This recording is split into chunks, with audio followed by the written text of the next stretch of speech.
And with no further ado, let me introduce you to our curator, Gary Palmucci. Gary. Well, thank you very much, Lori, and welcome again from the projection booth here at New Plaza Cinema. I really tried to juggle the schedule today to be with you all for this special pod Zoomcast on The Long Goodbye, because for me, The Long Goodbye was one of 4 masterful films that Robert Altman directed in the early 70s, which also included McCabe and Mrs. Miller, California Split, and Nashville. Movies that at the time seemed to suggest to me a sense that anything was possible in the cinema and by extension in life itself, and would continue to be going forward. Now, as we all know now, the advent of the mega blockbuster entertainments like Jaws and Star Wars soon reshaped the movie-going public's tastes and demands in popular entertainment. Directors like Robert Altman struggled and never really regained those early 70s heights, although there was still much solidly good work to come over the next 30 years.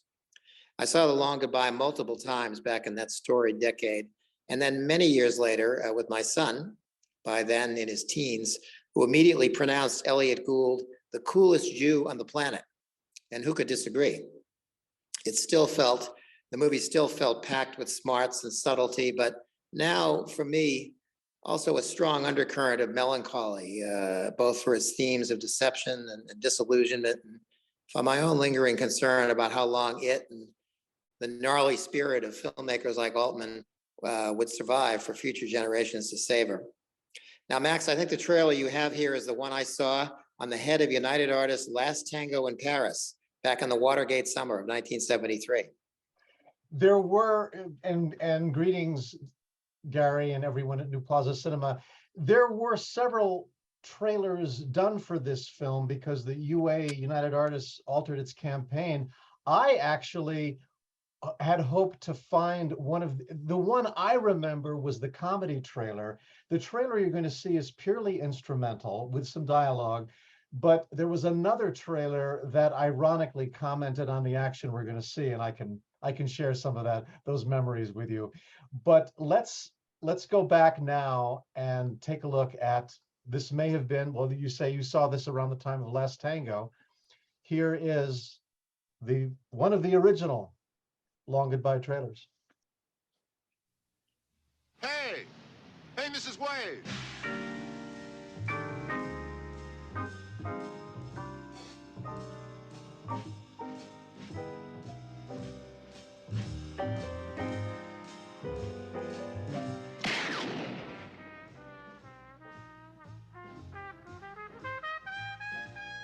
There's a long goodbye. Your name, Marlo? No, my name is Sidney Jenkins. Come on, let's go inside, Marlo. We want to talk to you. Oh, is this where I'm supposed to say, what is all this about? And he says, shut up, I asked the question. Yeah, that's right. And it happens every day. Right profile. Sit down. Sit down. What the hell are you doing here? That's right. I'm getting ready to sing Swanee. Swanee, how I love you, how you. Should I get Al Jolson? When some passerby invites your eye to come her way. There'll be a lot of people looking for me as a result of my lovely wife. If it was a murderer, he murdered his wife. That's a lie. I know he didn't kill her. He I'll couldn't tell you kill something else. It's anybody. a minor crime, a misdemeanor to kill your wife. The major crime is he stole my money. Your friend stole my money, and the penalty for that is capital punishment. Even as she smiles a quick hello, you let her go. I like your face, too. Could you find my husband for me, please, Mr. Marlowe? You let the moment fly. I'm a man cannot stand confinement. Who the hell are you? Well, I'm this here private investigator who was sent here this afternoon to find you. Did you come here to see me or my wife? It's none of his business. Write the check, Roger. What check? Write the check, Roger. Whoa. Late you turn your head. You know you said a long goodbye. You'll never learn. You're a born loser. What do you think, Mabel? Ow! If you have any trouble, I'll back you up. I have fresh evidence now for you to reopen the Terry Lennox case. You ever think about suicide, Marlboro? Me? I don't believe in it. Don't you try to be nice to me now. I'm leaving, and it's goodbye. I ain't running after you in the rain when you're catching a plane. No more. Goodbye, goodbye, goodbye. I'm through this time, and I mean it. So the trailer I remembered, Gary, is one of the later ones that year when the narrator was making sarcastic comments about what we were seeing. A film with brilliant dialogue, and then Elliot Gould would make a sarcastic remark. Beautiful women, and it would show Marty Augustine's mistress with bandages on her face. Yes. And Her I love, you I don't even like. Exactly. And then the narrator said, and a surprise ending. And you see Marlowe getting hit by the car and falling into the street. And then the narrator says, but this isn't it. So they clearly, you have some memories about when it opened in the Boston area, right? Another irony is that clearly the multiplex, Last Tango in Paris, I was seeing for the second time. It was in the multiplex phase of its release that summer. And I'm sure they didn't know what The Long Goodbye was in that multiplex. It was on the head of the print, along with a James Coburn film you said you recently saw called Harry in Your Pocket from that same year. But the irony was that this was the summer. The Long Goodbye had already opened in Boston in early March of 1973 at a very first-rate theater, the Sherry in Boston, but was pulled after a week, as it was in a number of other cities across the U.S. for dismal reviews and dismal business. And an ad campaign that utterly misrepresented the film, as United Artists campaigns occasionally did. Sometimes they were great, sometimes not. And so the film, it was DOA at that point until somebody got the idea of bringing Jack Davis from Mad Magazine into the picture. And as you say that, I'm going to share with you some of the different UA campaigns that were created for The Long Goodbye. I'm not sure in which order. Obviously, the Jack Davis on the right is the final one. I'm not sure which order the first two came, but you can see that they were trying different approaches to selling this not so easy to market picture, because it's technically a neo-noir, a detective picture, but it's a character study, it's a dark comedy. I mean, there's so many things going on. I'm just going to break in, Max. Please, and Dan. Say that Robert Altman apparently contacted David Picker, the head of UA, a week into the dreadful first opening and said, we're marketing this wrong. It's not a thriller, it's a satire. And that changed everything. That's a valuable piece of information. And certainly by the third campaign, Jack Davis, the artist with Mad Magazine, and this is the one I remember when it was on display at the university in Milwaukee. Yes, it's playing up the satire in The Long Goodbye. I wish we had a bigger copy to share with you, but what I was surprised, Gary, is this was not a cheap film to make. The budget on it was 1.7 million, which in today's currency is around $30 million. I mean, that's not a small amount of money. That's an astounding piece of exponential arithmetic there. I didn't realize it was that big a difference. Yeah, and so I think that's one reason why UA was more open to tweaking the campaign, because they had a serious investment in the picture, which ultimately didn't pay off, at least not in the initial release.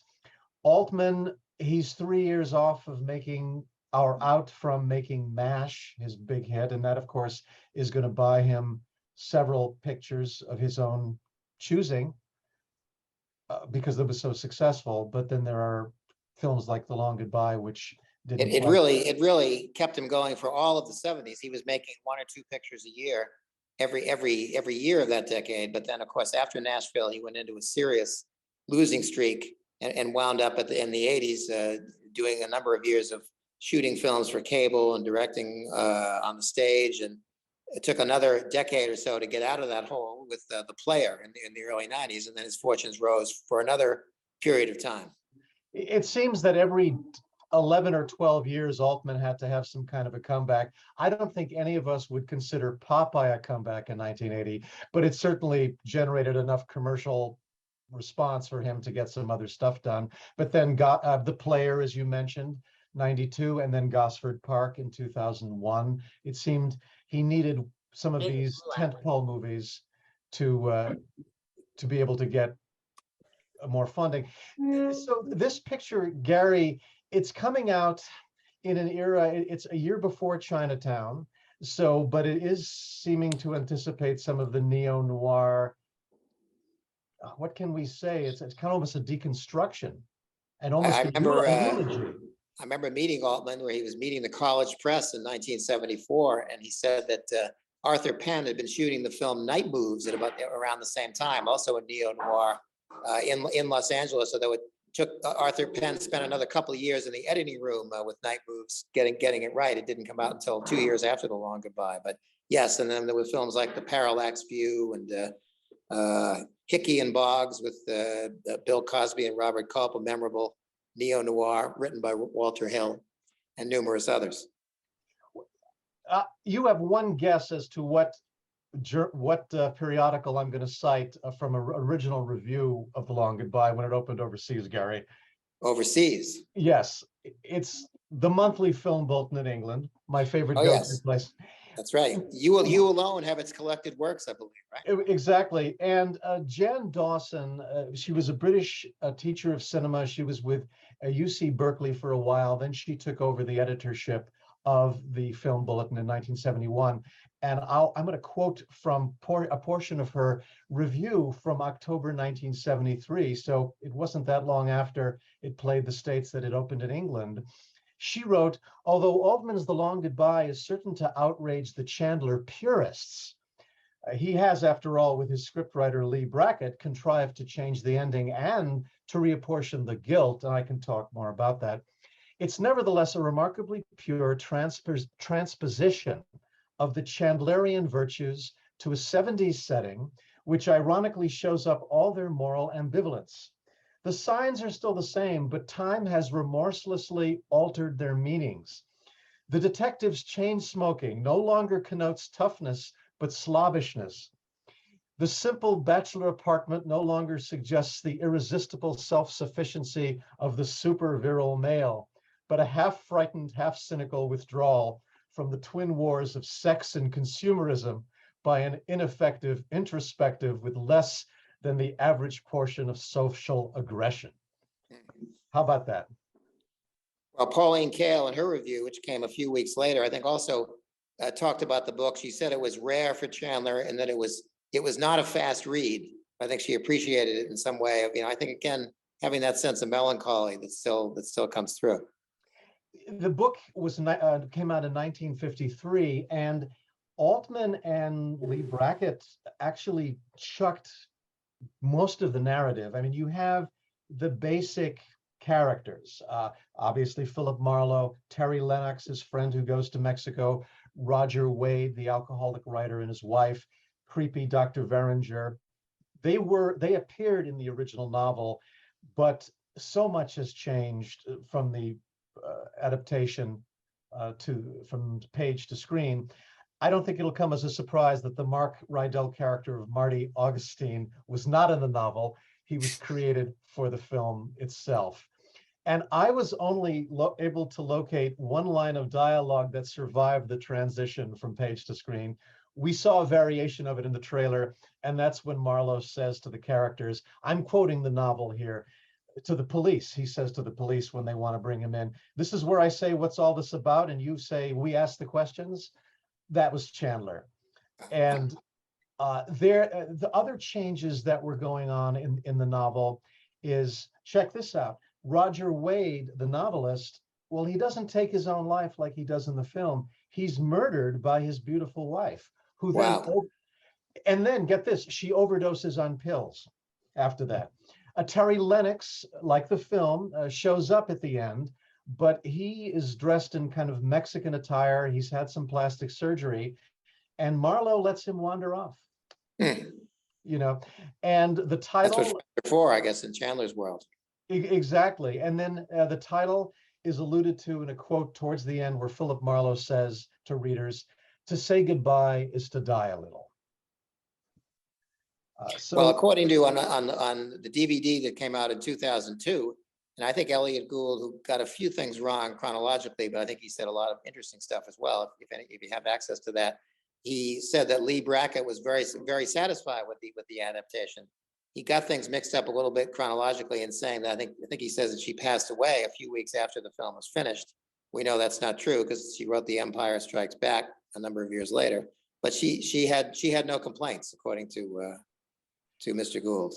And we talked about her, Gary, when we talked about The Big Sleep a couple of years back.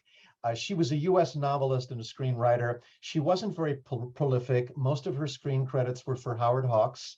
That's The Big right. Sleep, Rio Bravo, Hatari. Rio Bravo, Alvarado. most famously.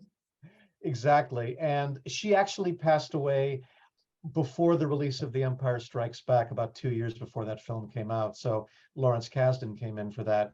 I can only speculate.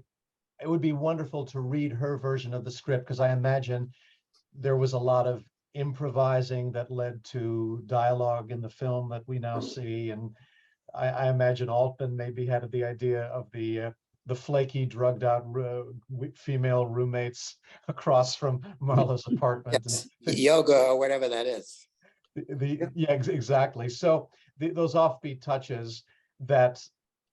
Well, And you may have driven by there, Max, in your years of living in Los Angeles. That building still exists, that apartment building. I saw it, I think maybe within the last decade or so. And ironically, David Lynch lives very close to that building as well. What part of Los Angeles? I think it's off Sunset Boulevard, or maybe, but I can't tell you. Maybe somebody will type in the answer to that, one of our far-flung correspondents here.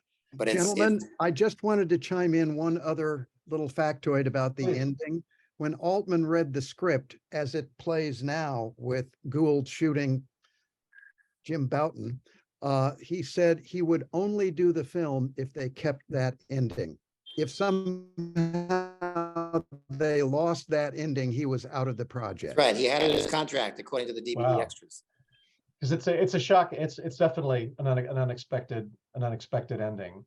And the film it's a hybrid of as you say, melancholy, but it's a melancholy nostalgia for the Bogart Chandler era, but it's also showing the modern Los Angeles. How Los Angeles has changed since this anachronistic gumshoe would have been at his height.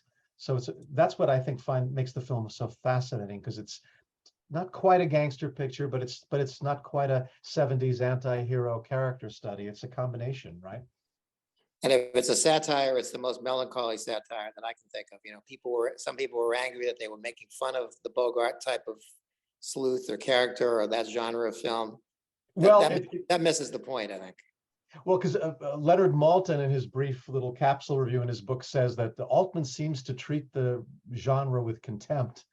And I know Alan K. Rody, when we spoke to him recently from the Film Noir Foundation, he didn't seem overjoyed when The Long Goodbye was cited as a high point in Altman's career. So I can see where certain noirists maybe take exception with Altman's approach.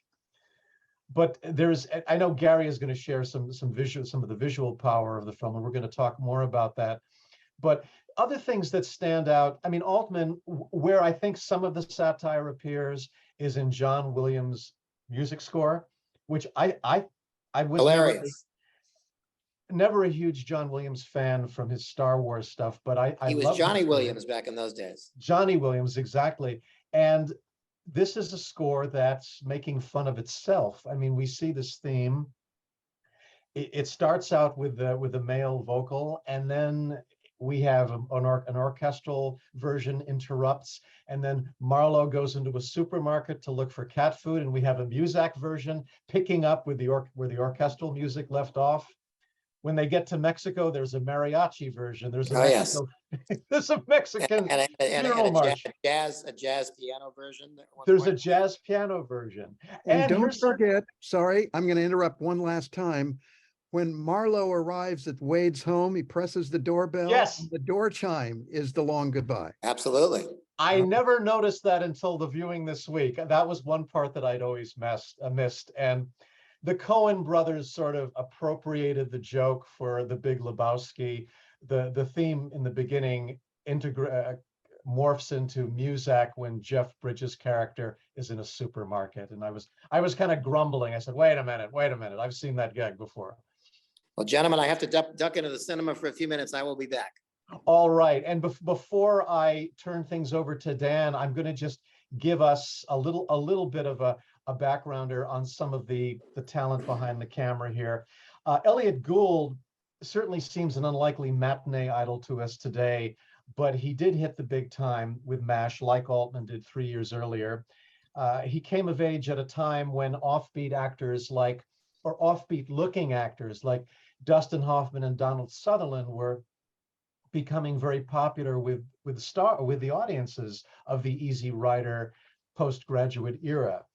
He came from Brooklyn to a garment center employee father. He took acting classes as a child. He was performed in the Borscht Belt. He was dancing on Broadway by the time he was 18. Long story short, he will be marrying Barbra Streisand in 1963 when she is she's on the verge of making a sensation on Broadway. Their marriage only lasts 4 years because he's mostly overseeing her career while his own is in the decline. But then Bob and Carol and Ted and Alice by Paul Mazursky and MASH are going to turn things around for him. Dan, I know, is going to share some thoughts on the actor Sterling Hayden, who played Roger Wade. Henry Gibson, who played the creepy Dr. Veringer. Many of us from my generation remember him from Rowan and Martin's Laugh-In. He would always come out to read a poem while holding a flower. And he also played the country and western star Haven Hamilton in Altman's Nashville. Playing Roger Wade's wife, the beautiful Nina Van Pallant, became a cultural celebrity after she became involved with the writer Clifford Irving and reported to authorities on his faking his biography of Howard Hughes. And that's going to get Irving arrested. Julie Delpy played her in a film, a very fanciful account of the film from the 2000s. And then Mark Rydell, who played the awful Marty Augustine, was primarily a film director. Although he went to Juilliard, he acted in the Neighborhood Playhouse. After 1956, he was directing for television and TV series such as I Spy and Gunsmoke. And then he will be breaking into feature films in the late 60s with The Fox. And it's a journey that's not too different from Altman himself, because Altman also came to features through a circuitous route. He had a strange career. I mean, he was involved in strange small business operations. Then he supplied a story to RKO that was made into a film noir in the late 40s.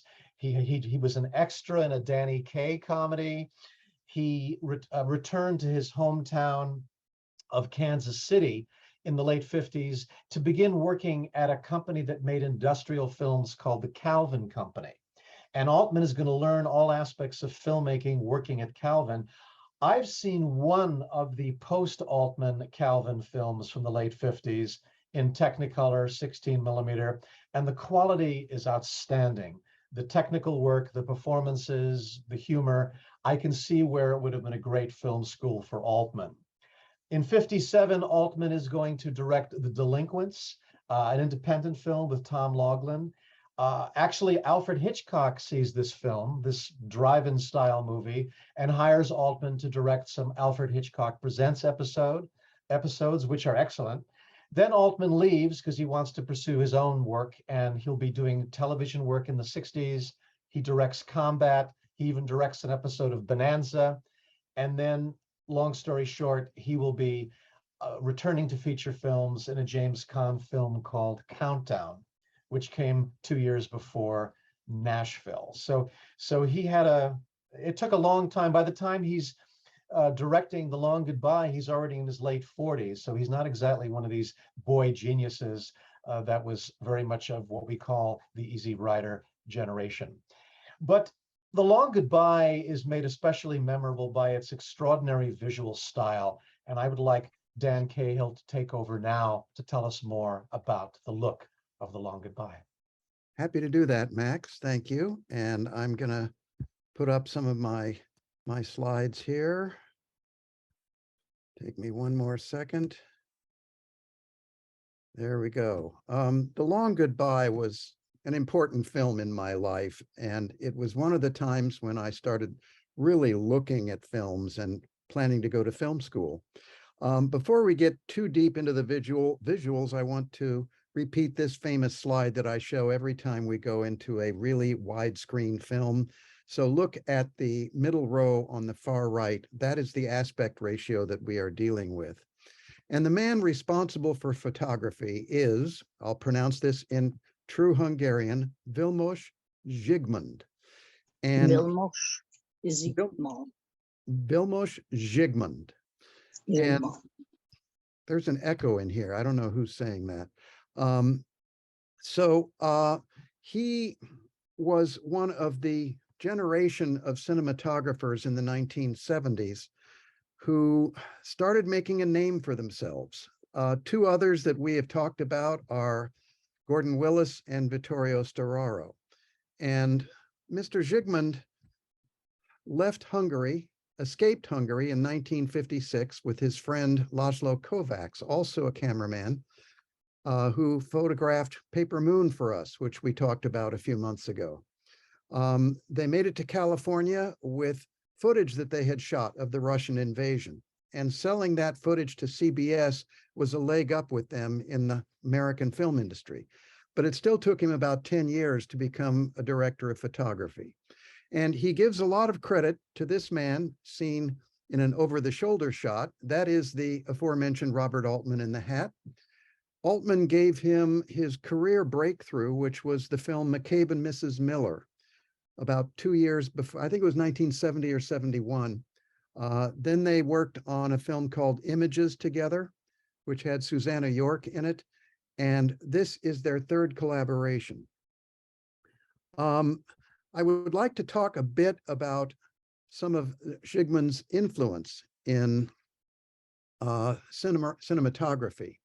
And one of the things that he pioneered was a technique called flashing the film. And I'm going to explain this very simply and fairly briefly. It was a technique of putting white light onto the negative of the film, either before or after you shot it. And most people thought that was just an absurd risk to take. Once you've filmed it, lock it away in a vault and don't let anybody touch it until you're ready to print it or edit it.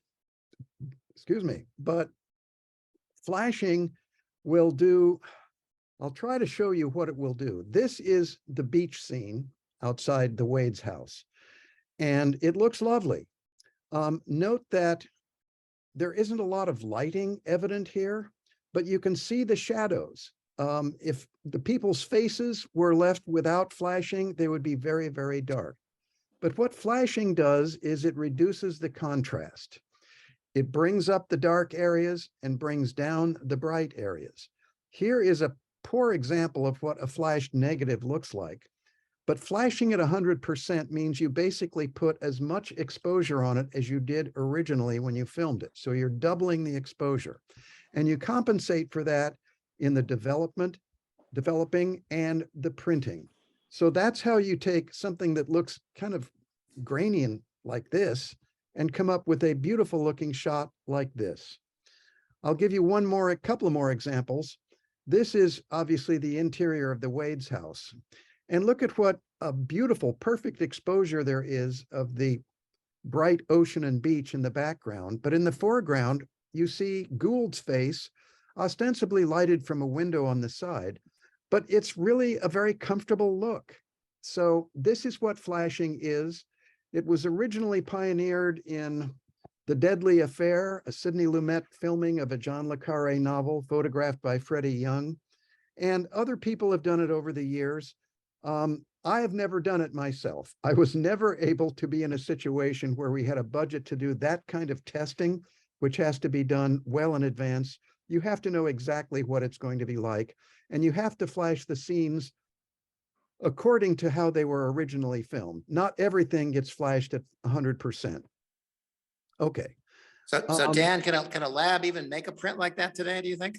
Good question. I don't know. It would be very rare for them to be asked to do it, since most of it is done with computers now. It's a hard question to answer. It's hard enough to find a lab that can process 16 millimeter film, let alone do these pyrotechnics with it. So we saw a picture recently of Elliot Gould standing outside the New Beverly Cinema in Los Angeles, which is Quentin Tarantino's theater prides itself on all 35mm projections still, probably the only theater in the country of its kind. And they were showing The Long Goodbye. And I was just thinking to myself, what kind of a print are they showing? It probably, an original print, not printed on Technicolor, by a Technicolor, would not have survived well, obviously. So it had to be something more recent. Well, yeah, and Jigman gives a lot of credit to the Technicolor lab in LA for closely working with him. And you really have to be hand in glove with the lab to make sure it turns out like you want it to. This background flare here is one of the things you will get when you're using low light photography. I strongly suspect that a diffusion filter was used to create that wider flare. This is a sequence I really love, just to show what imaginative people do when, okay, you've got your main character with a handful of fingerprint ink. What do you do with it? Well, you slam him into the wall and then into the two-way window here that puts his handprint on the glass. And then they still keep shooting through that. Here's a close-up of Gould after he's put the war paint on his face. And you see these dark smudges on the upper right. That's the fingerprint. That's the handprint that they were shooting through. So Altman and Jigman really liked to do unusual stuff with the camera, including this kind of thing. This is a shot of Eileen Wade talking on the phone, shown in a curved mirror. I'm sure they were standing around. Incidentally, that home is where Robert Altman was living at the time. I'm not sure he owned it. He might have been staying there just temporarily, but they probably noticed the curved mirror and said, yeah, let's do that.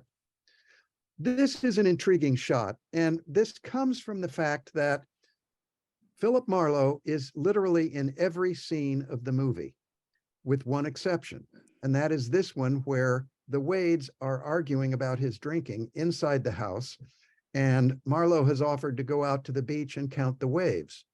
And they managed to super him in either as a reflection or as a double printing over it. It's kind of ambiguous how they pulled that off. But the idea was to keep Marlowe present in a scene when he had no dialogue and nothing else to do but count waves. This is probably my favorite photographic frame of the whole film. It is just lovely. The colors are rich and deep, and the shadow areas look perfect on the gentlemen's faces. The beach is so perfectly exposed, you can even see the footprints in it. And you kind of want to be there with them, having some of that akavit. It looks lovely. And this is the high point of the film, I think, photographically. This is another intriguing shot. Altman liked to use zooms a lot. And Jigman was trying to help him make the zooms less obvious by panning while you're zooming. So this is the shot with Gould and Van Pallant having a chat in front of the window, and that white speck down in the lower part of the frame in the center is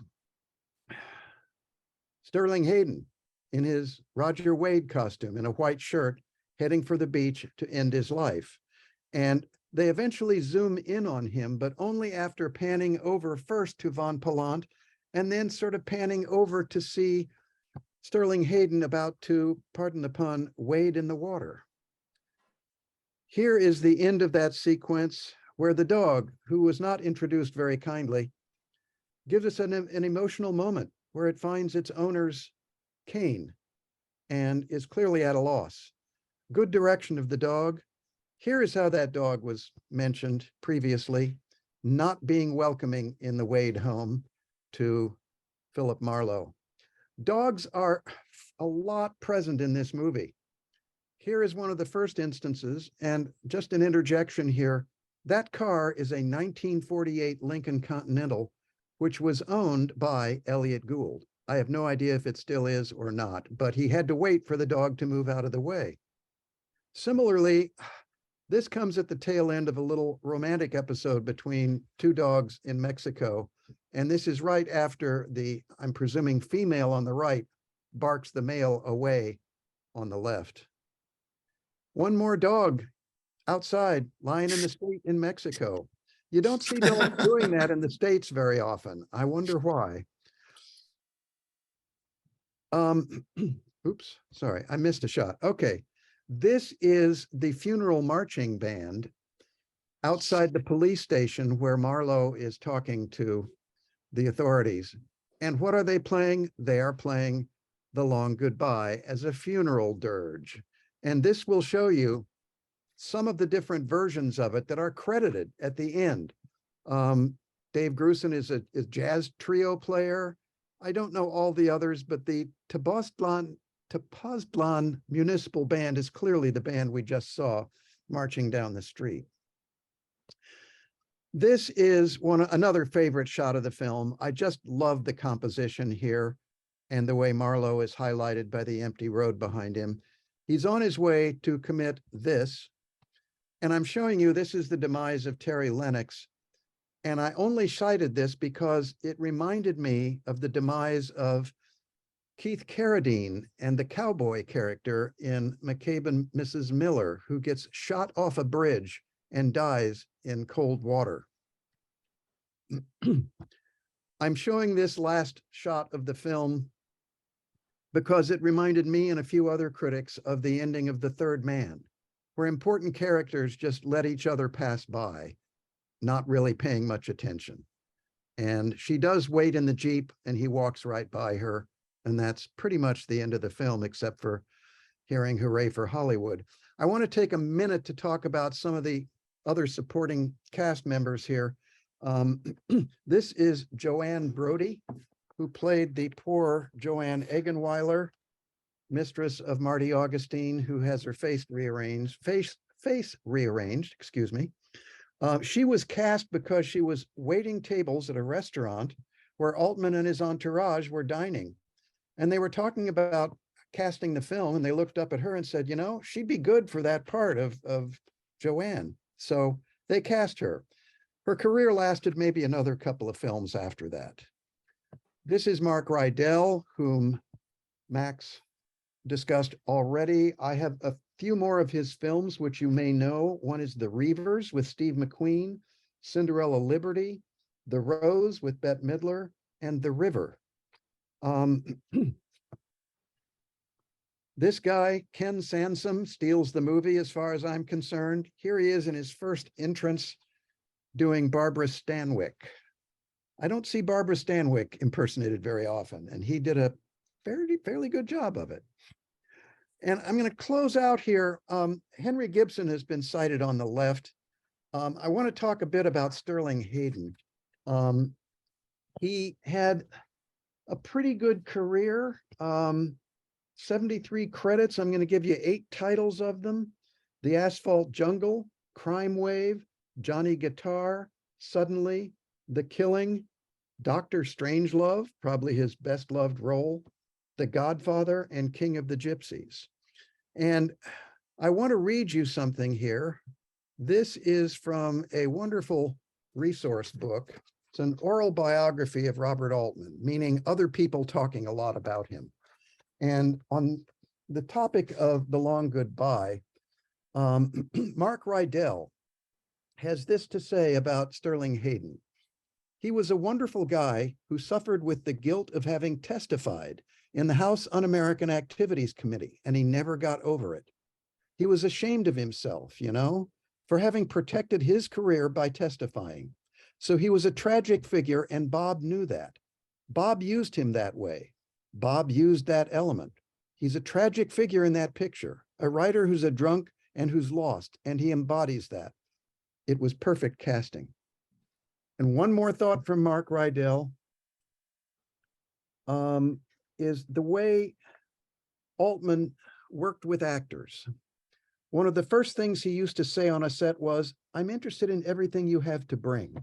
So he had that remarkably paternal and constructive quality of nurturing people and giving them permission to be as good as they can be. He rarely directed them in obvious ways. His ways were more subtle. He would encourage you. "What have you got in mind?" he would say. "Show me." "That's great. Let's use it." And as a result, every actor in the world wanted to work for Robert Altman. And that's all I got on the look of the picture, but I have much more to say as we can talk further, of course. Dan, that was terrific. That was just terrific. I remember Elliot Gould being interviewed in the late 70s, and he referenced The Long Goodbye. It was to one of the Chicago newspapers, and he said, and I'm paraphrasing here, but he said that was one of the few instances or one of the first times where I actually got to work on my dialogue, and he was very happy about that. But he certainly, it's a very natural Yeah, characterization for him. of course. Sorry, I just wanted to interject one thing about Elliot Gould. Where is he today? Still acting. He's in his 80s, well into his 80s, and he just had a comedy released on Netflix about 2 weeks ago. It's called You People, and the main star is Jonah Hill. So this guy is he's working. That's industry great. unto himself. So That's great. more power to him. And Dan, when you were citing the music credits for The Long Goodbye, one name there was Jack Riley. Jack Riley was the actor in the piano bar who's trying to learn the song. Right. And some of us at the time, we knew Jack Riley, or in subsequent years, he was a regular on the Bob Newhart show. He played one of Bob Newhart's patients. I forget the character's name, but I just thought I'd little bit of trivia there. That was a powerful allusion you drew to the demise of Terry Lennox and that of Keith Carradine and McCabe and Mrs. Miller. I think that's a very realistic quotation on Altman's part from that earlier film. Yeah, I can't think of too many other water deaths in his oeuvre, but they may be there and I've just forgotten about them. I don't know. And I would say overall, and Gary may want to chime in, but I believe that the story was improved in the film. The changes that were made to it, I think, added to it.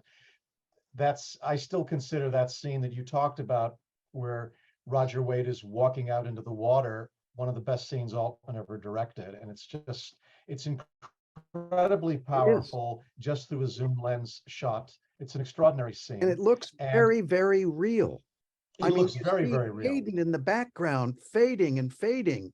And it's all in the same take. I mean, no, you believe it's happening. You do. And they brought back the Dr. Veringer character who just the Henry Gibson shows up at that barbecue outside Wade's house, and he's demanding his money and kind of humiliates Roger Wade in front of all his guests. That wasn't in the novel. The Veringer kind of disappears, but I think that added so much to the mental collapse of the Roger Wade character. Indeed. I want to go back about 15 minutes to something I meant to say. I wanted to give the audience a sampling of the filmography of Vilmos Zsigmond and the range of movies that he photographed. We referenced McCabe and Mrs. Miller. Following The Long Goodbye, he shot Deliverance, Scarecrow, Spielberg's first theatrical feature, The Sugarland Express, and a later Spielberg film, a tiny little thing called Close Encounters, which earned Zsigmond an Oscar. There was The Deer Hunter, Winter Kills, The Rose, Heaven's Gate, Blowout, The Witches of Eastwick, The Bonfire of the Vanities, The Ghost and the Darkness, Melinda and Melinda, The Black Dahlia, Cassandra's Dream, and You Will Meet a Tall Dark Stranger. And you will note movies here from both Brian De Palma and Woody Allen. So Zsigmond was very much in demand. And the other day, Gary said that at some point later in the 70s, Altman said, I can't afford Vilmos Zsigmond anymore. He wants $5,000 a week, which sounds pretty reasonable by today's funds. But and it's important to remember that he was there at a time when the cinematographer was achieving rock star status. And I can't think of another era where that happened in this country, where you had a series of these amazing cinematographers who were almost as well known to movie lovers as the directors were. And I'm thinking, obviously, Conrad Hall and Laszlo Kovacs and Sven Nykvist and so many others of that era who were treated with respect and were allowed to do their jobs and experiment, and they helped change the cinema. Zsigmond was high on that list. Did I mention Gordon Willis? I'm sorry, go ahead. That's quite all right. I did earlier. So Good. we'll never forget Gordon Willis here or our old friend Vittorio Storaro. But No, this was an era when cinematographers were able to start commanding bigger bucks. Instead of being, oh, the last person to be considered on the crew, they were now the first. And the director knew he needed someone to give him the support he wanted. Which leads us to a major point that we haven't talked about. Gary, please jump in too. That is, Dan, could you share some thought? The moving camera. Technically, the camera in The Long Goodbye, technically, officially, never stops moving. It's either zooming into things, zooming out, or it's moving very subtly to the side and then to the other side in every scene. I have a quotation from the aforementioned Mr. Zsigmond. This is in an interview that he gave. Someone just feeds in the question, The Long Goodbye? And his response is, it was a visual experiment. We decided that we were going to move the camera every single frame of the picture to create the non-existent third dimension. Just as in painting, the third dimension in photography is created by lighting. But if you watch dolly or crane shots, that image becomes so three-dimensional because suddenly you see the foreground, background, and middle ground moving against each other. So we decided that every single shot had to be a moving shot, even if it was a close-up. We just kept the camera moving right or left, or we zoomed in and out. Also, I didn't want to do too much lighting because it was basically a low-budget picture. Think about that. He regarded it as a low-budget picture. We decided that we would flash the film tremendously to degrade the contrast. It had an interesting look. I don't say that it's my favorite look of all my pictures, but as an experiment, it was interesting to follow through on it. So, this was all very intentional, stylistic stuff, and I think it worked beautifully. In that same college press interview that I was telling you guys about earlier today, I remember Altman going back, looking at my notes, saying at the time that he couldn't afford to use Vilmos Zsigmond anymore after the 3 pictures in a row that they had made because, quote, he charged $5,000 a week, unquote. I just said that before you chime back in. I quoted, whoops. But I quoted you. Can never hear it enough. Yeah. So, and one interesting thing that Zsigmond wanted to avoid a lot of lighting on the film. And you can tell it's a darkish looking film, but there's a very good reason, budget-wise, to avoid a lot of lighting. It means you can set up faster. Lighting takes time, which costs money. And I can see that they were able to move more quickly and more cheaply because a lot of that was taken care of with the flashing. And you know, our timing is actually kind of eerie because there's a movie that's scheduled to open shortly called Marlowe, or it's you'll have to correct the title with me, but we have Liam Neeson playing Philip Marlowe. Am I wrong here? I think that's. I think you're right. Directed by Neil Jordan, a film that frankly does not have a good advance word on it, but yeah. You'll have to give us the report. You'll have to give us the report, Max, because you're out there in the field, in theaters, in the field more than Dan or I, at the moment, at least, outside of our own theater. Because the thing about Chandler is we tend to forget that he wasn't that prolific a writer. He actually came to writing fairly late. He had been in other forms of business. He worked in the oil industry for a while until the market collapsed, and didn't start writing fiction until 1933, and he's only going to publish about 8 books, 7 of which are novels, 1 of which is a collection of essays or short stories, and then he's doing short stories for pulp publications. But he's best known among those novels are the Philip Marlowe narratives, such as The Big Sleep, Farewell, My Lovely, The Lady in the Lake, and of course, The Long Goodbye. May I just pose a question, gentlemen? Help me. My memory is failing me.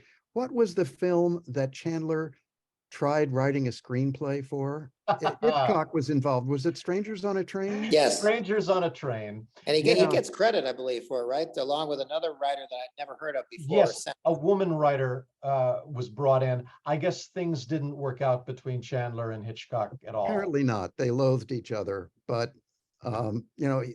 somebody thought, well, let's give it to Chandler. He knows how to write a crime story, but did not work. It didn't. And the novel, The Long Goodbye, I was actually shocked when I read it because he takes a very, very angry look at police corruption and police brutality. I mean, Marlowe is really battered and beaten up when he's picked up by the cops in the Long Goodbye. And one of the police representatives or officials has a terrible record of just treating arrestees brutally. And Chandler is very, very straightforward about that. There are some memorable lines where he says, this is Marlowe talking, because there's the theory that Terry Lennox was killed after leaving a full confession about being his wife's murderer. Marlowe says, in Mexico, that might be enough excuse for some jittery cop to pour lead into him. Plenty of American police have done their killings the same way, some of them through doors that didn't open fast enough to suit them. And then towards the end of the novel, Marlowe remarks, crime isn't a disease, it's a symptom. Cops are like a doctor that gives you aspirin for a brain tumor, except that the cop would rather cure it with a blackjack. It's like, oh, wow, ouch. I mean, that could not have pleased, this is 1953. He's like, yikes. Yeah, and this is 70 years later, and look where we are. Wow. Yeah. And however, before we open it up to questions, I have to share some Chandler howlers that didn't make it into the film. Please. We have Philip Marlowe. I think the Wades in the book live in a very posh area of the city known as Idle Valley. And Marlowe says, I belonged in Idle Valley like a pearl onion on a banana split. And then at one point, he's watching television, and he's watching a crime movie on TV, and he says, the commercials would have sickened a goat raised on barbed wire and broken beer bottles. I mean, this is genius. Yeah. And then he's referencing Dr. Veringer because he's looking for Roger Wade's doctor. And he says, in our town, quacks breed like guinea pigs. And then, of course, there's a very eloquent line. He was describing his arrival at an upscale home, and he said, off to my left, there was an empty swimming pool, and nothing ever looks emptier than an empty swimming pool. So thank you for sharing that. Great stuff. Real noir poetry. Don't you wish you'd written at least one of those yourself? Just one of those. That's all I would ask. Right. But before Laurie helps us with questions, our next talk back in 2 weeks will be on the film A Raisin in the Sun. We're acknowledging not only the playwright Lorraine Hansberry, but we're also, of course, Sidney Poitier, who passed last year. And I'll be giving a New Plaza talk back a few days before that about Lorraine Hansberry, her play, and the film that was created from it. Who has a play back in the New York theater circuit as we speak? Right. That's the BAM is performing her other major play that hasn't been performed in 50 years. So, Laurie, take it away. You're muted, Laurie. I think I just started doing this yesterday. If anyone has any questions, please raise your hand and we'll call on you. We'll ask you to unmute. Just some things that I watched when I watched it. For some reason, I got very inspired by it, but he mumbles the whole movie. And that mumbling, like in the old black and white, like the Bogie ones, is like, yeah, there was a dame in the car, and they have that voiceover. And I kind of took that mumbling as replacing that convention. And by the way, I just interject, a lot of that mumbling happened while you couldn't see Marlowe's lips moving. I'm sure it had the feel of being dubbed in later. Yeah, that's all.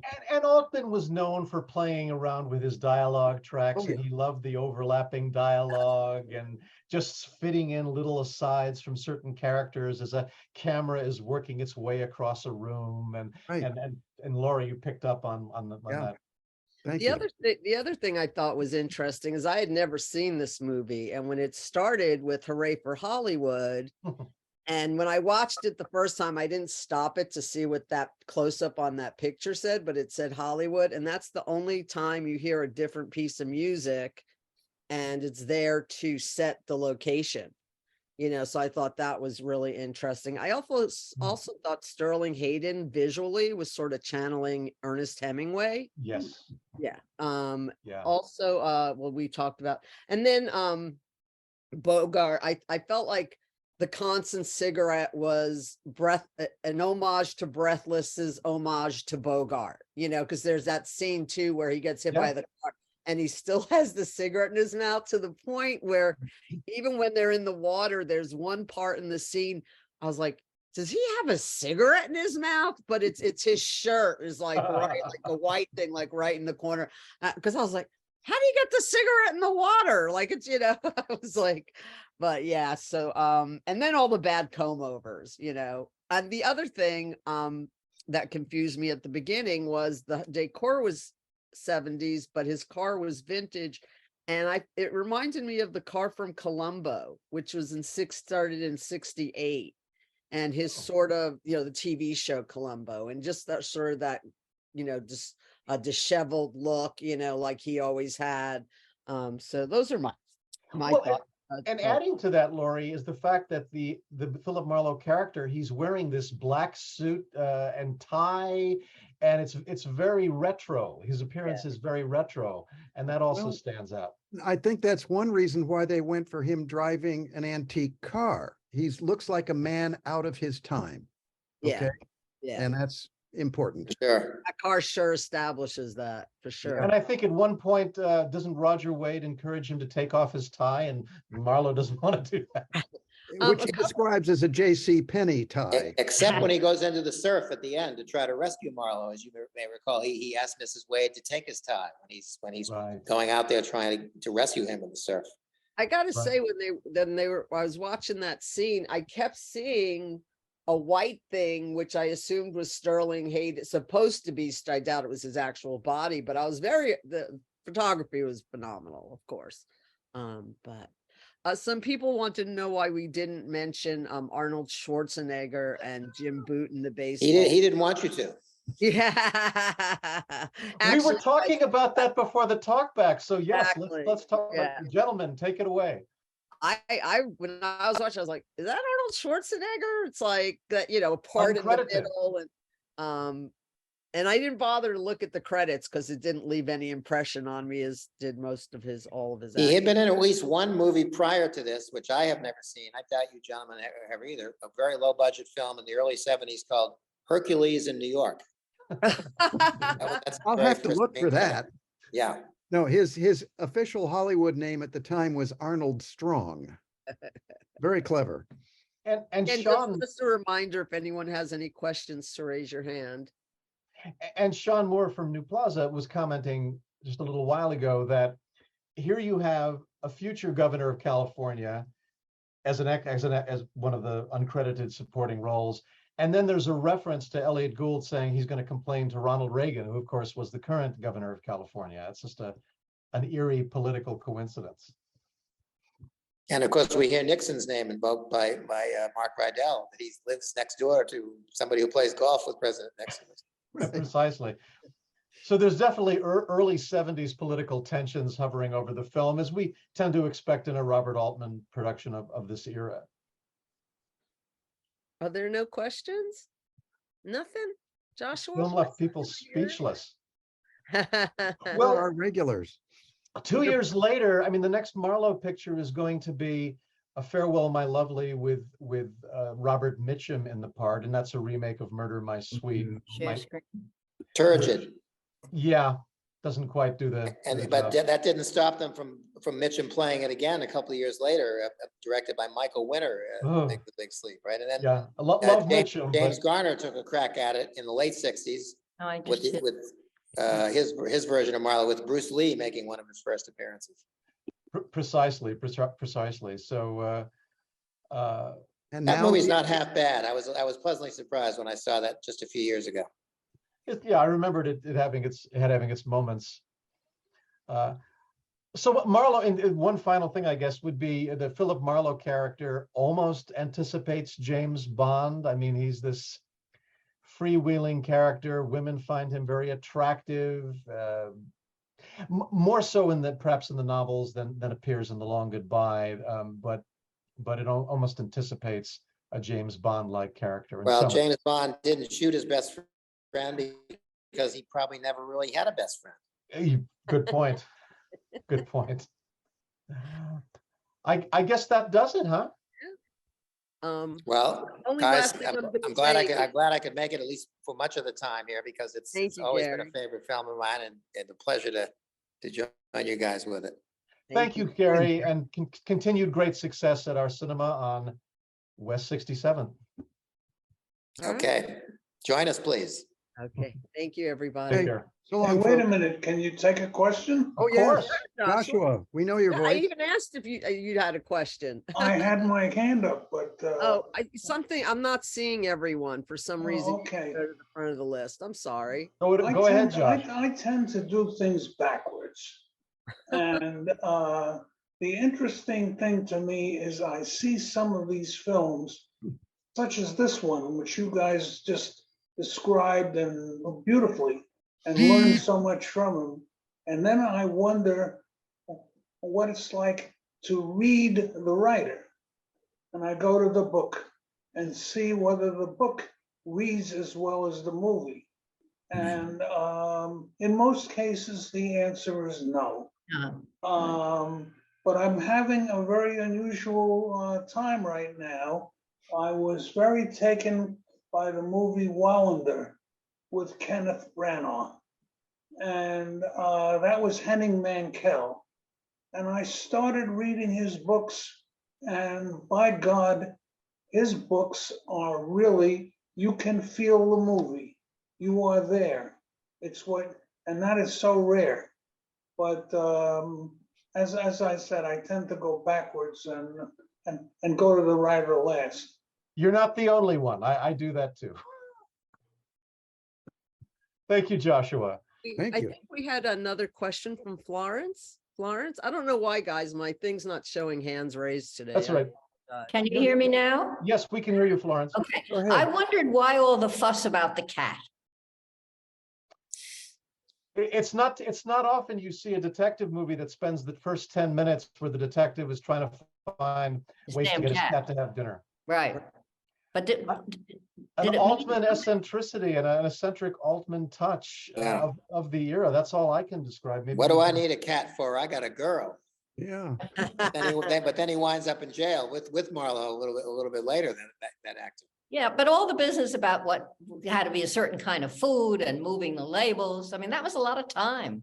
No, a good 10 minutes. I agree. I It think was someone who's supposed to be entertaining hard- to me, at least. I mean, I didn't feel bored. I thought, oh, this is getting increasingly funny. So at least Altman must have thought that way. So I thought it was think it also. also- Sorry. Go ahead. No, go ahead. I was just going to add something. This is Lisa. Lisa, hi, Lisa, go ahead. I know. I was just going to say, I thought it was also an excuse. One of the things I was going to say before someone mentioned the cat is one of the things I've always loved about this movie is how much info you get before the credits roll, right? About how much is happening before you get the main credits. And so the whole cat business gives us time to see a lot of backstory, where he lives, the women next door, the fact that at 3 o'clock in the morning, he's routinely up feeding his cat. So that there's a lot of the cat's the right excuse to fill in a lot, just about kind of an average 24-hour period in his life. Although a little excessive with the different cans, but I love that about the opening, that it's rambling and yet you're getting kind of data while it goes on. And he gets outdoors. He gets into the supermarket at 3 o'clock in the morning. There's some atmosphere there that. Yeah, for sure. You're right. It sets up the neighborhood. You get to see the whole locale. The fact that he's on the top floor, right? So it gives you're distracted by the whole cat thing, but you're there's some And stuff going it's on. important One exposition. of the supermarket employees ends up getting arrested at the police station. Oh yeah, and that's what passes Gary Marlowe just in the said. hallway. Yeah, exactly. The one who said, "Who needs a cat? I have a girl." Yeah. And for great those of line. you cat owners out there in the audience, Curry brand cat food does not exist. It never did. But if you Google for it, you'll find a few hits of people talking about it. So that's what the internet is for, I guess. Someone in our comments added that the whole cat thing, and I sort of agree with it, is that it made him seem more human, more like he was a mensch. He was a good person, usually you see these hard-boiled detectives and they're void of, emotion. And obviously he really, let me tell you, I have never loved anyone enough that I would go out 3 in the morning. 3 in the morning, right? So Because I you think, never, I know, because the hard-boiled characters from the classic detective movies never had Right. pets, as I recall. So Well, let's think about one from a movie we did a talk back on a couple of years ago, Le Samurai, where Alain Delon has a pet bird in a cage. that is an exception. Yeah. Of course, he wasn't a detective. All But right. still, He was just the hard-boiled. opposite number. Yeah. I think Altman is amazing. I thought Nashville was really the height of his I thought Nashville, to me, almost gets rated with Gone with the Wind. It just really was a phenomenal picture. Anyway, I wanted to thank you all for today's session and look forward to seeing you in Raisin in the Sun. Thank you, Joshua. Thanks again. Thank you very much. Wonderful to see everybody. any more questions? If you do have a question, just unmute yourself. You can try and use the reaction button to raise your hand, but it doesn't seem to be working for me today. Anyone going once? Speak out or forever hold your I think peace. that's it. All right. Okay. Guys, thanks for another great talk, and thanks for turning me on to this movie. It was really fun to watch. Thanks for your support, Lori. We appreciate My it. pleasure. My It's pleasure. okay with us, Lori. Thanks, Ken. And on that note, brilliant. Okay. Sunday. Go Bye-bye. watch the Super Bowl now. All right. Have a great week, everybody.